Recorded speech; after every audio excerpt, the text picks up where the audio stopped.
pagi. Ini dengan siapa? Kita perkenalan dulu ya. Perkenalkan, saya namanya Amelia Wahyu, bisa dipanggil Amel. Amel.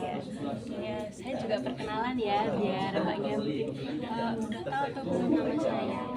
Perkenalkan, nama saya Asgela, biasa dipanggil Zahwa. Mbak Amel bisa panggil saya Mbak atau Bu, terserah Mbak Amel namanya. Nah, kalau saya panggil Mbak Amel, Bapak boleh? Boleh. Boleh. Oke. Kalau boleh tahu nih Mbak Amel, kegiatannya selama ini atau tadi sebelum datang ke sini apa ada kelas? Kegiatannya tadi nggak ada sih Bu, kebetulan lagi free, nanti ada kelas itu Siang banget ya. Ya itu Mbak Amel di sini mahasiswa kan ya? Iya. Ya, ngambil prodi apa Mbak? Kebetulan saya ambil prodinya BK. BK. Oh, berarti kurang lebih udah tahu ya. Iya. Tadi kesini naik apa? Kesini saya kebetulan jalan kaki aja sih. Jalan kaki ya, nggak apa ya, sekalian sehat gitu. Iya, soalnya aku kan juga dekat. Kan ya lumayan kok jalan kaki terus-terusan, nanti ya bisa sehat ya. Iya. Kaki juga bisa digunakan ya. Iya. Itu Mbak Amel juga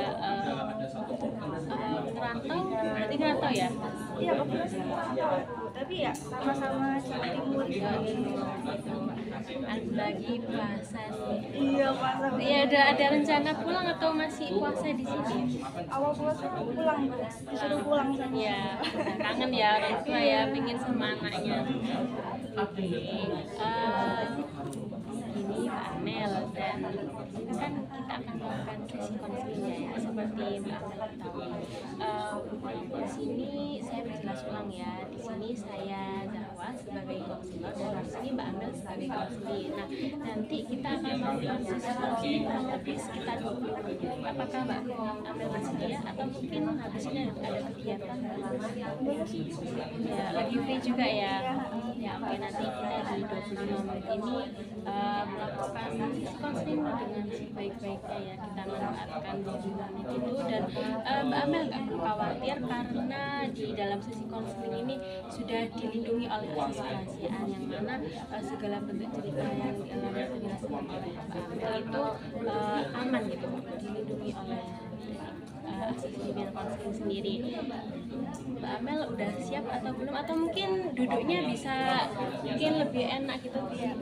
Sudah nyaman ya Mbak Amel ya? Oke, mungkin Mbak Amel kalau sudah siap bercerita bisa diceritakan.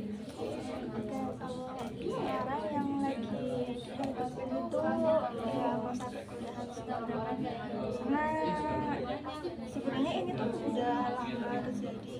Awalnya itu dari SD, jadi saya tuh rasanya tuh kayak selalu kepikiran, kayak dulu tuh mikir tuh teman-teman itu udah pada tingkatnya tuh pada lulusan bagus, tapi saya tuh stuck di tingkat 7.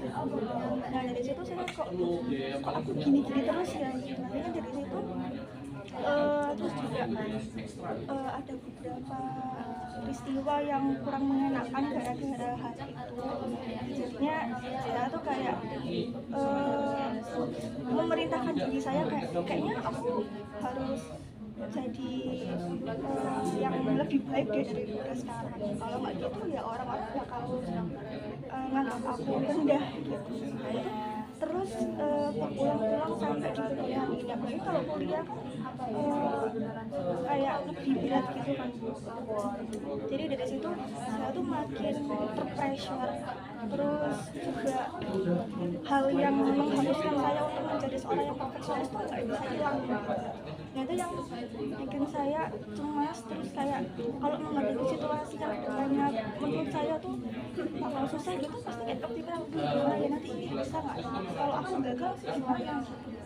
Terus yang biasa Oke, dari cerita Mbak Amel itu kejadian udah dari SD ya, ketika mendapatkan ranking Mbak Amel selalu dapat ranking 7, nggak sampai ke yang besar. Nah itu mungkin terus itu kayak terjadi sampai sekarang kan ya, kayak harus lebih baik, terus juga berprestasi gitu. Dan tadi saya juga mendengar Mbak Amel tuh mengharuskan diri sendiri untuk harus jadi lebih baik supaya nggak ada yang mengambil. Nah itu kira-kira Mbak Amel pernah dengar nggak ada teman atau seseorang yang mengambil dari mungkin menganggap rendah Mbak Amel sendiri? Mungkin kalau gimana ya, secara verbal dan non verbal dulu itu saya tuh pernah mengalami yang namanya bullying. Jadi saya dulu tuh namanya SD tuh pernah jadi korban sampai SMP awal. Nah di situ ya otomatis saya merasa membuli saya salah apa? Apa karena saya nilainya nggak setara sama mereka? Apa karena saya nggak bisa apa ya disamakan dengan mereka? Berarti aku harus jadi kayak mereka supaya aku bisa dapat teman. Di situ akhirnya muncullah kata harus. Oke, harus dapat teman ya. Berarti tadi mendapat apa ya perilaku yang seperti enak seperti bullying tadi itu dari teman-teman yang memang rankingnya lebih besar.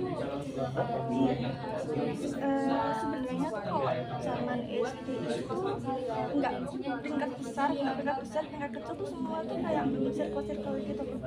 Nah saya tuh ya itu tadi nggak tahu kenapa mereka itu seperti sama saya tanpa saya tahu kayak kasih aku alasan kenapa kalian seperti aku, kasih aku alasan kenapa kalian nggak mau temenan sama aku. Kayak dulu tuh izinnya itu kayak aku mau temenan dulu sama kalian, nggak bisa, kita udah cukup orang, cukup personil di sini. Jadi kan penolakan banget gitu nih buat saya gitu. Jadi kayak oh gitu, berarti aku seleksi dari yang terbaik kalau kalian sudah jadi teman. Dan itu terbukti waktu itu kelas 6 SD, setelah kelas 5 sampai 6 SD nilai bahasa Inggris saya baik. Itu bisa dibilang itu terbaik di kelas kan. Dan itu ternyata mereka mau temenan sama saya. Berarti ya emang ini jawaban apa ya yang mereka mau ini.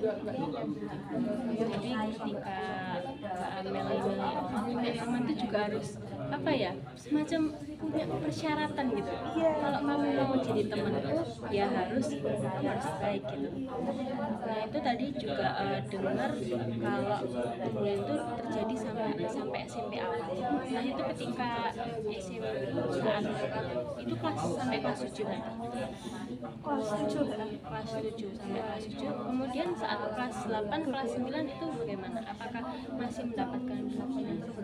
Kalau di awal kelas 7 itu karena benar-benar baru kan kita kan benar-benar lingkungan buat saya orang-orang yang baru jadi mereka nggak ada yang tahu saya. Terus saya di situ tapi sudah ada sendiri, jadi saya kayak akhirnya efek dari perilaku saya tuh introvert ya karena merasa orang-orang nggak ada yang mau sama saya, udah saya diem diri aja gitu.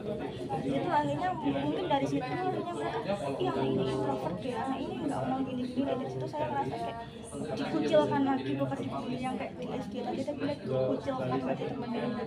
Terus itu akhirnya kayaknya saya harus berubah deh. Berubah itu kayaknya aku harus lebih terbuka. Ternyata benar, ketika saya lagi terbuka perlahan-lahan ya dapat teman satu atau dua. Saya tuh sebenarnya tuh nggak muluk-muluk gitu, nggak yang gitu teman yang banyak. Pokoknya tuh teman satu dua tapi at least mereka tulus sama saya, itu udah cukup. Jadi makanya pas 7, 8 sampai SMA itu udah better. Maksudnya kayak udah dapet teman, terus juga Mbak Amel udah mau membuka diri gitu. Nah tapi kan juga tadi saya juga mendengar apa ya dampak dari bullying itu juga terjadi harus gitu. Jadi Mbak Amel tuh jadi merasa apa ya perfeksionis itu. Nah ketika Mbak Amel melakukan sesuatu hal yang kayak Mbak Amel merasa kurang puas, itu Mbak Amel bagaimana? kecewa berat kayak kalau saya ngalamin kegagalan tuh aduh kok bisa gini sih, kok gini, kenapa aku nggak ngelakuin, misalnya aku kenapa nggak cross check, aku kenapa nggak koreksi kalau ternyata aku salah. Sebenarnya kalau buat sekarang saya tuh udah nggak dibully lagi sama kuliah, cuma trauma atas pembulian itu masih ada sampai sekarang. Jadi itu yang membuat saya tuh harus itu yang bikin saya tuh tetap kan kayak misalnya hal yang belum kejadian itu udah saya pikirin dampak-dampaknya gitu, jadi saya tuh nggak pernah diem gitu loh pikirannya gitu. Contohnya itu seperti apa? Kayak harus gini itu maksudnya contohnya seperti apa? Yang mungkin pernah dialami sama Mbak Amel. Kalau yang misalnya saya pernah alami itu waktu semester 2 itu bisa dibilang daunnya saya tuh diculik. Jadi ada salah satu mata kuliah yang itu menurut saya tuh cukup sulit karena dari situ awal saya punya praktek terus ngomong di depan orang dengan jiwa ansos dan introvert saya. Nah itu yang bikin pressure banget, akhirnya pikir aku bisa nggak ya, aku gimana ya, tapi aku takut tapi harus bisa, tapi gimana caranya gitu. Jadi kayak bertengkar dengan pikiran sendiri gitu, tapi pas dijalanin ternyata di sana saya mengalami kayak gagalnya itu kayak ya saya ngerasa kurang bagus lah dalam performa. Di situ saya kayak nangis terus kayak aku akhirnya frustasi gitu sih. Jadi yang pernah ngerasa gagal mungkin apa ya, Mbak Amel ini juga kayak punya ekspektasi sendiri dengan dirinya Mbak Amel. Nah ketika pas praktek tadi mungkin ya kurang sesuai gitu, karena nangis kecewa gitu ya, saat apa ya, saat kecewa gitu Mbak Amel tuh kayak kira-kira tuh apa yang dipikirkan Mbak Amel ya nangis kecewa gitu. Tadi sih kok aku nggak bisa sih gitu, apa harusnya bisa gitu ya, meskipun aku takut ya karena aku bisa ngelakuin ini, semua orang bisa melakukan. Kalau mereka nganggap aku nggak berpotensi gimana, kalau mereka ternyata nganggap aku rendah dan aku kembali dibully gimana, Nggak takut dianggap rendah lagi gitu ya. Tapi pas di saat Mbak Amel merasa gagal gitu, ada nggak yang apa ya, kayak merasa gitu, ngerasa ada yang rendah, apa sih, ada yang rendahin Mbak Amel gitu, itu ada sebenarnya sih nggak ada sih ya, kayak itu ya bentuk ketakutan saya, cemas saya, apalagi bentuk traumanya karena masalah itu. Jadi itu yang membawa saya sekarang, padahal ya itu mungkin belum tentu benar gitu. Tapi Mbak Amel di kuliah ini punya teman ya, punya. Nah ketika Mbak Amel merasa gagal gitu, nah itu kira-kira respon dari teman-teman itu seperti apa? Ya kebetulan saya untungnya di kampus ini punya salah satu temen yang itu dekat sama saya. Nah itu yang dia tuh kayak bisa jadi penolong gitu buat saya. Jadi kalau ketika saya merasa sedih, merasa rendah diri, merasa frustasi, itu dia tuh yang selalu ada gitu. Jadi saya tuh nggak selalu terpuruk gitu. Jadi kalau misalnya saya sendiri nih terpuruk gitu, itu semakin dalam dan gitu bakal nggak diri saya sendiri. Tapi sebelum saya semakin tenggelam, teman saya tuh kayak narik saya kayak ini. Jadi saya kayak oh iya. Jadi kayak untungnya juga apa ya, nggak dapat kejadian sama gitu dari apa SD lalu ke kuliah. Untungnya Mbak Amel ini mendapatkan teman-teman yang sangat supportif gitu, supportif.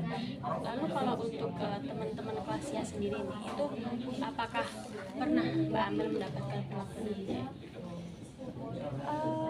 Kalau buat semester awal mungkin ya untuk adaptasi itu ya, apalagi saya karena introvert lagi ya, merasa kayak mereka anak-anak kampus kelas ada budget kalian masing-masing ya, saya ngerasa aku kalau ada budget kan gimana gitu awalnya. Terus juga karena saya yang introvert, terus juga teman saya ini anaknya itu cenderung ekstrovert. Nah jadi dia ini kalau sama teman-teman kelas itu dia tuh yang sering disapa duluan gitu loh. Sedangkan saya ini yang sebagai pendiam tuh kayak mereka tuh anggap saya ada gitu. Saya tuh ngerasa tuh kadang tuh ngerasa gitu. Tapi terus saya sempat ceritakan sama teman saya, kamu kok bisa sih disapa sama teman-teman, bisa diajak ngobrol. Terus dia bilang ya, kamu acak lah sama diri kamu sendiri, kamu gimana sama mereka, kamu kalau memperlakukan mereka kayak gini ya otomatis orang lain akan memperlakukan kamu kayak gitu. Terus saya mikir kayak, oh iya ya, mungkin karena aku kurang membuka diri kepada mereka gitu. Terus akhirnya saya dari situ semester 3 ke atas itu mulai membuka diri dan ternyata bener gitu. Ternyata ya saya udah enjoy saja sama anak-anak. Ya, tapi berarti kalau dari lingkup sosial istilahnya Mbak Amel udah bisa kayak membaur gitu. Tetapi yang masih menjadi masalah itu juga di pressure ini ya.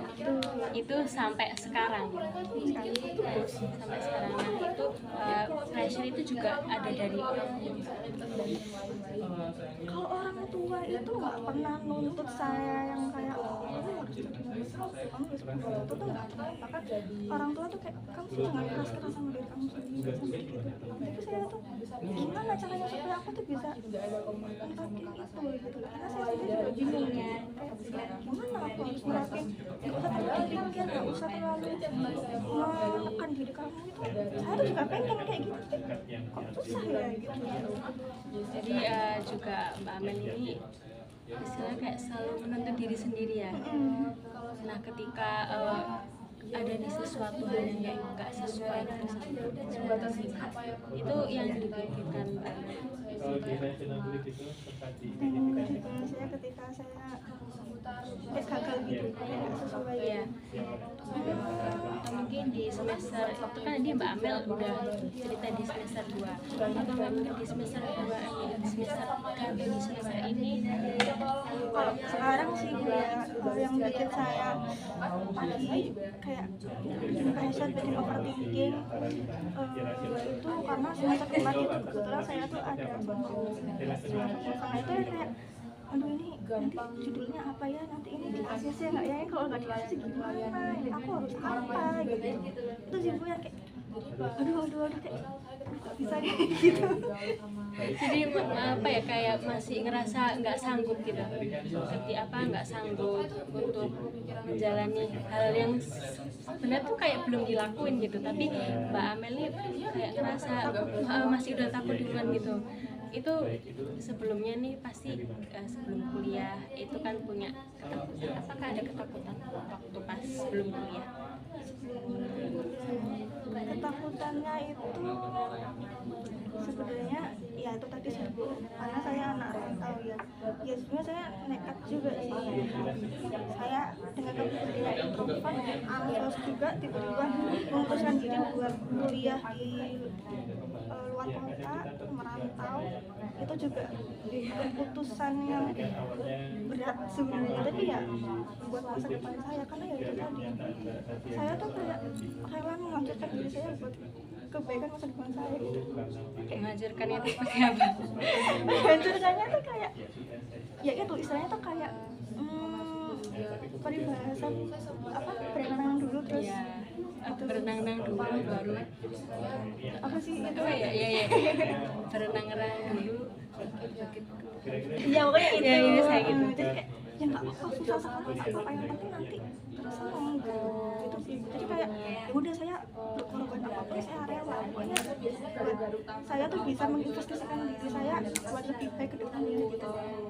Itu berarti tetap punya ada ketakutan gitu ya. Iya benar. Tapi setelah menjalani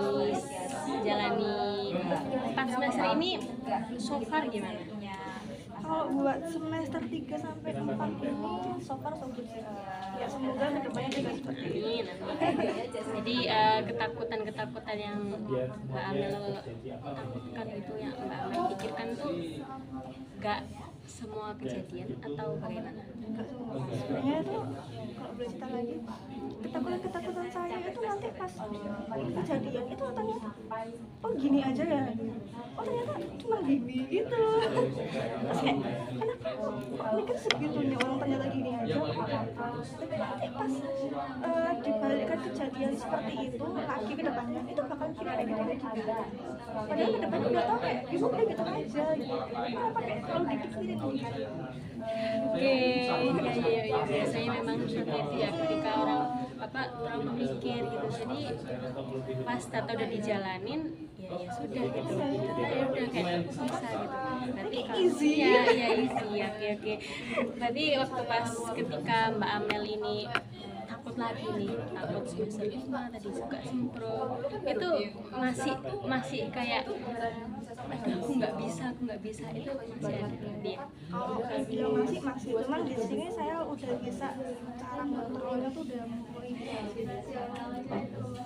Berarti udah mulai bisa gitu, tapi yang masih kayak sulit tuh menghadapi perasaan perfeksionisnya ya dalam akademi gitu. Kalau misal kerja kelompok atau nggak ada tugas-tugas gitu, kalau nggak ada tugas sih fine aja ya Bu, ya lebih kayak ke tugas individu kelompok itu lebih sih. itu masih menekan itu nggak perfeksionisnya Mbak Amel sendiri? Masih, jadi enggak yang kayak karena ya lagi saya udah merasa diterima sama Berarti kalau misal mungkin ada nih misal kelompok yang sekiranya mungkin kurang gitu, nah itu responnya Mbak Amel juga menekan dia atau ya sudahlah? karena situ pembelian tadi defense saya itu saat itu benar kita saya tuh harus tegas, kalau nggak gitu ya saya bakal dikenakan lagi sama orang. Jadi kalau misalnya dapat salah satu kelompok yang anggotanya tuh nggak enak menurut saya, diperingatin 1-2 kali nggak bisa ya sudah saya nggak tulis namanya di situ. Jadi mungkin masih memberikan pengertian, tapi kalau udah nggak bisa beberapa kali ya udah kamu pergi. Jadi karena itu juga jadi lebih tegas gitu ya, jadi lebih kayak mungkin ada boundaries sendiri gitu yang Mbak Amel pasang gitu. Oke, mungkin karena waktunya udah cukup ya, jadi untuk sesi konseling hari ini mungkin bisa kita cukupkan, atau mungkin Mbak Amel ada yang ingin disampaikan lagi? Kalau buat sekarang sih Oke, berarti untuk sesi konseling ini kita cukupkan terlebih dahulu ya. Setelah saya mendengar dari cerita Mbak Amel, seperti mulai di SD, terus akhirnya yang membuat Mbak Amel itu juga kayak menekan diri sendiri kayak itu harus jadi yang terbaik gitu. Nah akhirnya juga nyambung sampai kehidupan yang sekarang menjadi seorang perfeksionis. Oke, mungkin untuk pembahasan itu bisa kita lanjutkan di sesi konseling berikutnya. Terima kasih Mbak Amel udah meluangkan waktunya untuk datang ke sesi konseling pada pagi hari ini. Terima kasih Mbak Amel, semoga nanti